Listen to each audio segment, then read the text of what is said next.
para mí que hablamos de todo. Sí, hablamos de decir el tiempo, sí. ¿te refería al clima? No, al tiempo acá que pagan el espacio. Ya está el dueño del espacio. Van perdidos. Ahí tuve que haber llorado más yo y he dicho qué pobre que estamos. Porque me dije que hay superar y sonamos. Si no lo está marcando que está el jefe, si no. Sí, claro. No, bueno, se avanza sobre eso. ¿Qué tiene usted para contarnos de novedoso? Algo. Después me va a decir, la próxima te cuento, pero deje algo. A ver, vos sabés que por ahí, la actividad es tan intensa en el municipio que después que me voy digo, me olvidé de decir tal cosa, tal otra. No, hay algo que está funcionando y me encanta porque es la población quien lo está haciendo funcionar. A ver. O por lo menos están las intenciones concretas de hacerlo funcionar, que es la Casa del Bicentenario en la estación. Bueno. Cómo se ofrecen para hacer cosas. Entonces les digo, ustedes planifiquen, una planificación simple, hagan la nota, está disponible porque es para ustedes. Entonces gente que quiere enseñar música, gente que quiere hacer talleres, qué sé yo, para el carnaval, gente que quiere hacer gimnasia para gente mayor.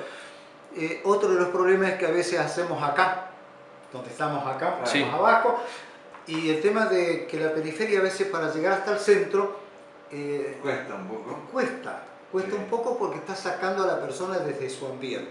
Entonces trataremos de que esas personas puedan disfrutar ese lugar. Sobre eso así que eso es interesante porque la misma gente del lugar se entusiasma y eso es muy positivo. Sobre eso también quería decirle, y además están quedando muy lindas las obras en torno a la Plaza San Martín, en el barrio Estación. Ese estacionamiento que lo están haciendo alrededor realmente va a ser muy beneficioso y le deja muy lindo, una plaza moderna, una plaza... Y hay cosas ahí que por ahí, yo las dije la otra vez, y, por ejemplo va a haber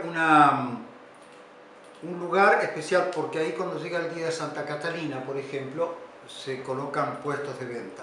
Entonces va a haber un lugar especial para hacer conexiones eléctricas. Que siempre tenemos suerte, ¿no? Sí, las conexiones eléctricas a veces si son precarias pueden traer problemas. Bueno, no, ahora va a tener... consecuencias graves. Y sí, puede ser la vida de una persona realmente. Y en cada columna del alumbrado tienen sus térmicas y tienen sus llaves, sus jabalinas con descarga a tierra. Y a su vez disyuntores dentro de las cajas, dentro de la misma Casa de la Cultura, tiene todos disyuntores. De esta manera que cuando hay pérdida salta automáticamente. Y está seccionado también varias partes para poder digamos, regular la cantidad de luz. Cuando uno quiere tener más luz o menos luz se puede hacer también. Don Omar, la última por lo menos de mi parte, ¿cómo vienen los preparativos para la fiesta de la miel? Bien, van avanzando. Hace un momentito estábamos hablando con Betty Valega y Telmo Fernández sobre ya firmar convenios con varios conjuntos, bandas, y ya la semana que viene hacer ya un programa con su carpeta correspondiente y comenzar a hacer las promociones del caso.